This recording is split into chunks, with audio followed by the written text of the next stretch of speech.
Bueno, entonces comenzamos esta reflexión que me han recomendado que dentro de ella hable, ¿hay niños en el purgatorio? Es una pregunta, ¿no? Voy a comenzar con esta lectura de el Evangelio según San Mateo. Capítulo 21, desde el versículo 18 en adelante. La higuera estéril y seca, fe y oración. Al amanecer, cuando volvía a la ciudad, sintió hambre y viendo una higuera junto al camino, se acercó a ella, pero no encontró en ella más que hojas. Entonces le dice, que nunca jamás brote fruto de ti. Y al momento se secó la higuera. Al verlo, los discípulos se maravillaron y decían, ¿cómo al momento quedó seca la higuera? Jesús les respondió, yo os aseguro, si tenéis fe y no vaciláis, no solo haréis lo de la higuera, sino que si aún decís a este monte, quítate y arrójate al mar, así se hará. Y todo cuanto pidáis con fe en la oración, lo recibiréis. Palabra de Dios. Qué importante que es tener esto claro, ¿no? Porque sabemos que la oración es correspondida por Dios de la misma forma que nosotros le correspondemos a Él. Porque si miramos el Padre Nuestro, que es una revelación del mismo Jesucristo sobre la oración perfecta al Padre, en el Padre Nuestro encontramos esta frase, perdona nuestras ofensas, así como nosotros perdonamos a los que nos ofenden. Entonces es una oración perfecta porque no mentimos. Si yo no he perdonado a los que me ofenden y le estoy pidiendo al Padre que me perdone así como yo perdono, pues obviamente que no me va a perdonar tampoco porque yo estoy pidiéndole perdóname como yo perdono y como yo no perdono, pues no me perdona, ¿no? Tan sencillo como eso. Entonces, cuando oramos, nosotros tenemos que tener en cuenta algo muy importante, que si le estamos pidiendo algo a Dios, entonces es porque nosotros tenemos una amistad con Él que es limpia. Los amigos de Dios son amigos que le obedecen a Dios. Por eso San Juan dice, si tú dices que amas a Dios, pero no obedeces sus mandamientos, eres un mentiroso. Por eso la oración de la que habla la palabra, que Jesús explica que todo lo que pidamos con fe al Padre, Él nos lo concede. Pero para que una persona tenga fe, el principio de la fe es la obediencia. Entonces, la obediencia nos lleva a la fe verdadera, porque de lo contrario, ¿qué fe puedo tener yo en un Dios al que no le obedezco? Ahí no hay fe. Entonces, la fe tiene la esencia pura del amor de Dios. Eso es lo que es fe. Yo creo en Dios y por lo tanto le obedezco a Dios. Y mi fe es la que me salva. Por eso es que Abraham se convierte en el padre de la fe, porque Dios le pidió el sacrificio más enorme, inconcebible, que era sacrificar a su hijo unigénito, a Isaac, y se lo dio. Ahora ya sabemos que Dios no se lo recibió al final, cuando ya estaba listo para sacrificarlo, pero ya se lo había dado a Dios. Ya el hecho de que Dios no dejó que él utilizar ese cuchillo que el ángel le detuvo, eso no quiso decir que no se lo dio al Señor, ya se lo había entregado al Señor. Entonces, la fe está hecha de este compromiso con Dios, en el cual incondicionalmente yo le digo sí al Señor, sin esperar nada, absolutamente nada. Hay mucha gente que se asusta porque comienza a caminar con Dios y le va mal en algunas cosas. Y dice, pero ¿cómo es posible si yo camino con Dios? Si yo he cambiado mi vida, si yo soy ahora una persona obediente y busco el bien en todo y me he arrepentido. Y supuestamente la gente cree que el cambiar, convertirse, caminar con Dios en obediencia quiere decir vivir una vida de color de rosas, ¿no? Ya no hay problemas, ya el Señor me protege de todo. Entonces se nos olvida la historia sagrada. Ustedes se dan cuenta que todos los mejores amigos de Jesús, sus apóstoles, todos murieron mártires.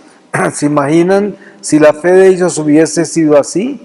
No hubiesen sido capaces de llegar al martirio, porque murieron por su Señor.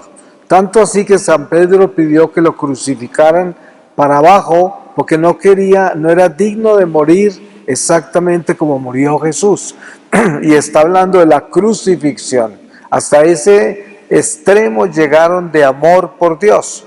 Y esto lo debemos entender, que la fe está hecha de un compromiso incondicional con Dios, en el cual yo le obedezco y no tengo como condición que entonces Él me proteja de todo mal.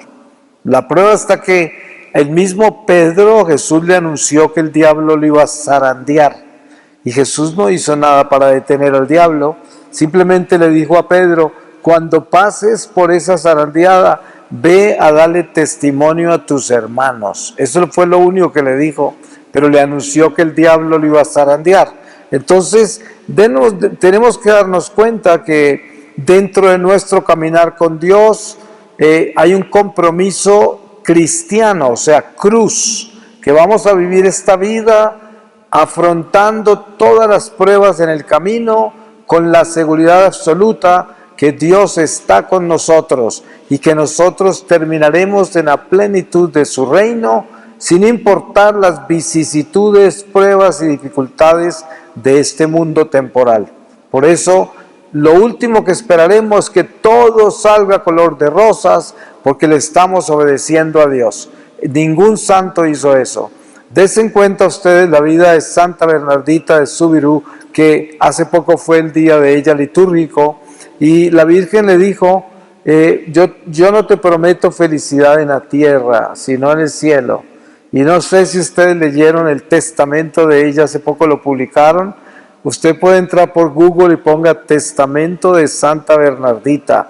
Es una página apenas, pero es algo tan impresionantemente místico y poderoso, porque es ella dándole gracias a Dios por toda la miseria que vivió.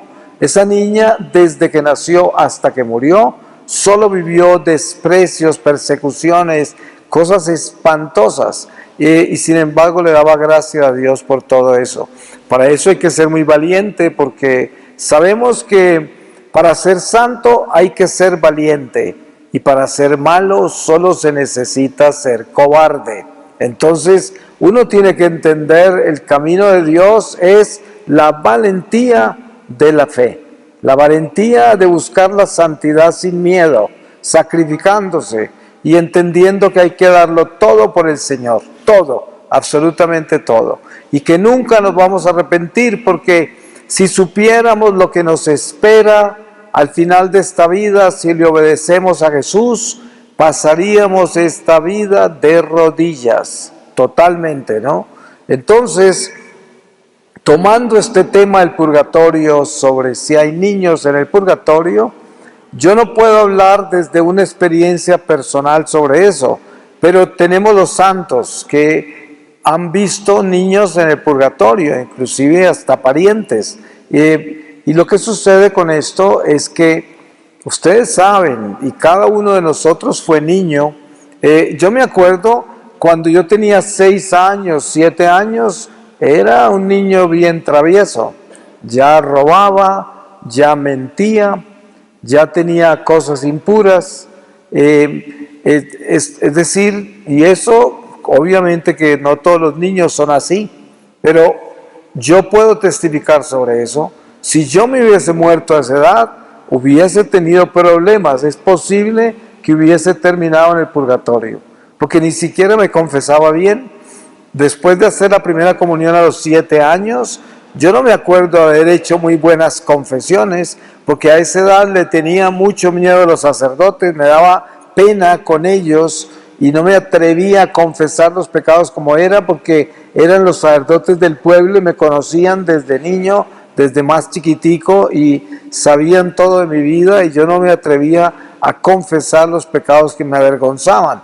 Entonces se imagina si me muero así, como niño hubiese terminado en el purgatorio, muy sencillo. Entonces esa es la experiencia personal que yo puedo compartir y decir que yo era un niño que estaba mal y que si yo hubiese muerto a esa edad hubiese tenido problemas porque yo no me confesaba bien. Y tomó mucho tiempo para que me confesara bien. Y después me fui de la iglesia 33 años, ahí sí que peor, ¿no? Pero entendemos que el pecado comienza a ser pecado cuando yo sé que es pecado, tan sencillo como eso, porque cuando la iglesia cree que un niño está preparado para hacer la primera comunión, cuando la iglesia determina que el niño ya necesita confesarse porque ya conoce el pecado y encima de eso puede estar pecando, entonces ya ese niño necesita la primera comunión porque necesita la confesión. Entonces, si entendemos esto, puede ser que entonces todo niño que ya hizo la primera comunión ya potencialmente puede ser un alma del purgatorio, porque ya es un niño que conoce el pecado, que peca, y que puede ser que no tenga una buena disciplina sacramental y que no se confiese bien, como el caso mío. Pueden haber muchos niños así. Y entonces, por esa razón, yo personalmente, desde mi experiencia humana, entiendo que un niño pueda terminar en el purgatorio. Hay testimonios que yo no tengo la lista acá, pero cada uno de ustedes puede encontrarlos en Google sobre testimonios de santos que testifican que hay niños en el purgatorio.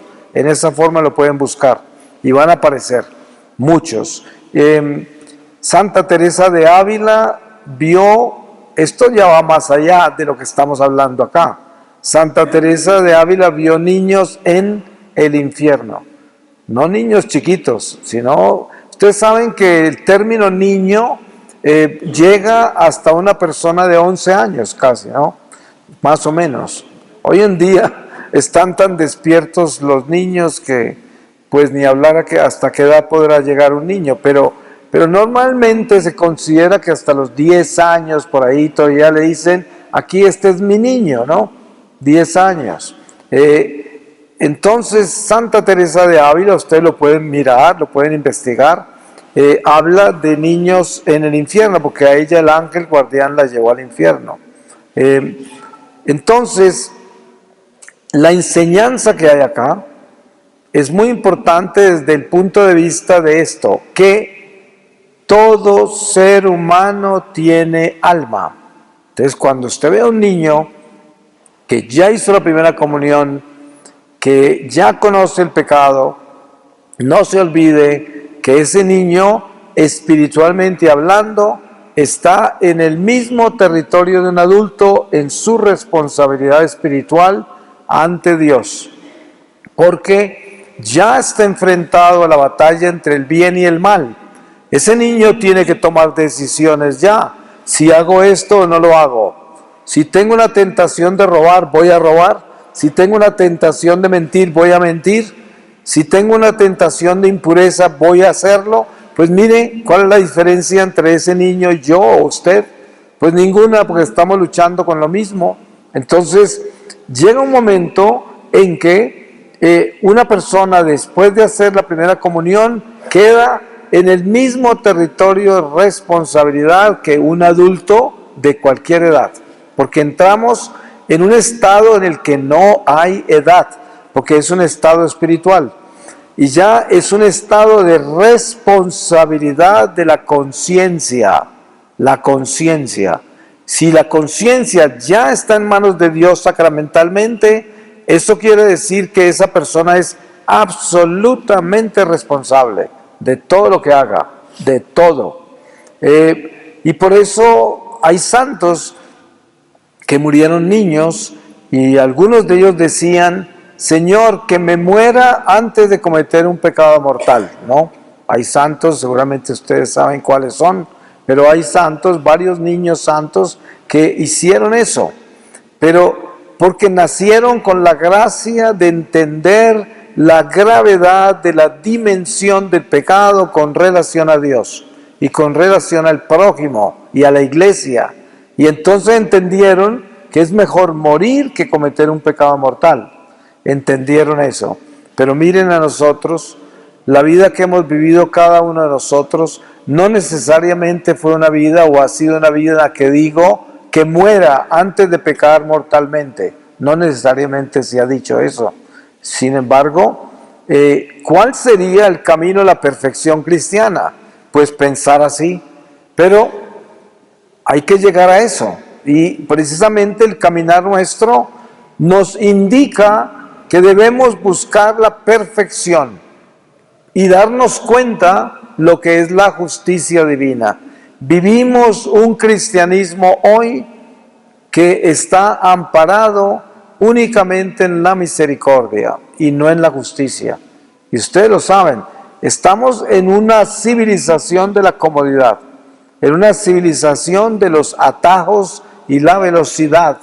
Y dentro de la fe, dentro de la iglesia, está el mismo fenómeno de esta civilización. La gente quiere buscar cómo salirse con la suya, con el pecado y que no sea muy grave la situación. Ustedes saben cuánta gente vive en unión libre y están en iglesia todo el tiempo por años y no quieren casarse ni se van a casar, viven en pecado mortal y están ahí como si nada, como si estuvieran en gracia. Y claro, se hacen estudios y dicen es que, pero la realidad es esto. Yo entiendo que uno tiene solamente dos posibilidades para vivir con Dios. Una es, o es amigo de Dios y le obedece a Dios, y por nada en el mundo cambiará a Dios por nada ni por nadie. O vive una tibieza en la cual cree que puede engañar a Dios y se puede engañar a sí mismo, que es lo que hace mucha gente que vive en pecado mortal y lo tiene todo justificado, todo justificado. Inclusive veo ministerios en la iglesia que dice congreso para matrimonios y para vueltos a casar. O sea, entonces como que reúnen este tipo de personas que andan en unión libre y los reúnen a un retiro de matrimonios. Entonces a estos otros le dan la compasión de la iglesia. ¿Ustedes creen que eso es compasión? Eso es una mentira, porque si yo cambié a Dios por otra criatura, ¿qué excusa puedo tener? No, es que mi marido resultó homosexual, o que resultó un alcohólico, un violento, un violador, esto, lo otro, entonces lo dejé, o me dejó. Y ahora tengo a este que me ama, me respeta, nunca he tenido un amor más grande, esto y lo otro, y ya esa es la justificación. No, ya, yo estoy bien, porque así me siento con mi pareja. Pues miren, y a la gente esto le molesta porque vivimos en una iglesia hoy que es esa de la misericordia. Y es verdad que Dios es misericordioso. ¿Cómo no? El más misericordioso. Pero ¿acaso no es verdad que Dios es el más justo también? O sea que la justicia de Dios es perfecta. Miren el ejemplo que les ponía yo sobre Satanás y las tentaciones a Jesús en el desierto. ¿Qué hacía Satanás? Satanás tentaba a Jesús en su humanidad, porque sabía que se había hecho perfectamente hombre, perfectamente imperfecto. Justicia de Dios la conoce el diablo. Sabía que Dios era justo y no venía a engañar a la gente. Se hizo hombre, se hizo de verdad hombre. Por eso, miren en la palabra que leí yo ahora sobre la higuera, tenía hambre, dice la palabra. Jesús tenía hambre, iba a comer de la higuera y la maldijo porque no tenía fruto. Esto quiere decir que verdaderamente era lo que era. Entonces, lo que estoy hablando yo tiene relación con el purgatorio, y es que La justicia de Dios es perfectamente ordenada, no negocia, no negocia. Entonces, nadie se puede engañar de que uno puede cambiar a Dios por nada, ni por una criatura, ni por nada. ¿Cuánta gente vive la corrupción? Y lo tienen justificado porque dicen, pues es que en esta ciudad no se puede sobrevivir de otra manera que negociar con los corruptos. Entonces, la respuesta es, si usted negocia con los corruptos, ¿quién es usted? Otro corrupto, no se engañe, ¿no? Esa es la verdad. ¿A quién está engañando? ¿A quién? Porque miren, el hombre que es de Dios prefiere aguantar hambre que robar, matar o mentir. Si eso es, lea la vida de los santos a ver cómo es que se da, ¿no? Entonces, en eso estamos, tenemos que entender esto. Pues tenemos un límite hoy porque tenemos que se cierra el templo a las 9 de la noche, por lo tanto, pues me toca pedirle la palabra al Señor para cerrar esta reflexión y les voy a leer a ustedes de la primera epístola a Timoteo, el capítulo 4 desde el versículo 1. El Espíritu dice claramente que en los últimos tiempos algunos apostatarán de la fe, entregándose a espíritus engañadores y a doctrinas diabólicas, por la hipocresía de embaucadores que tienen marcada a fuego su propia conciencia.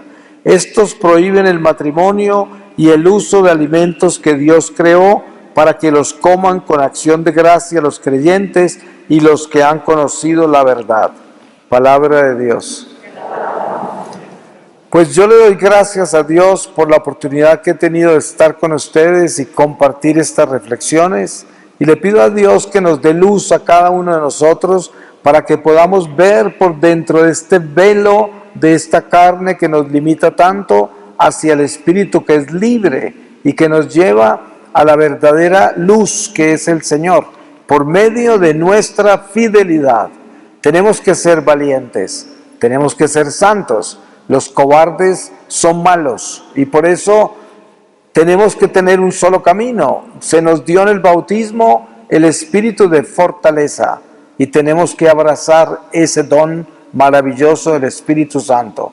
Y la fortaleza nos da la capacidad de ser santos. No hay otro camino para caminar con Dios. De lo contrario, seremos tibios, mediocres o malos. Eso no hay otro camino. O somos de Dios o somos del diablo. Amén.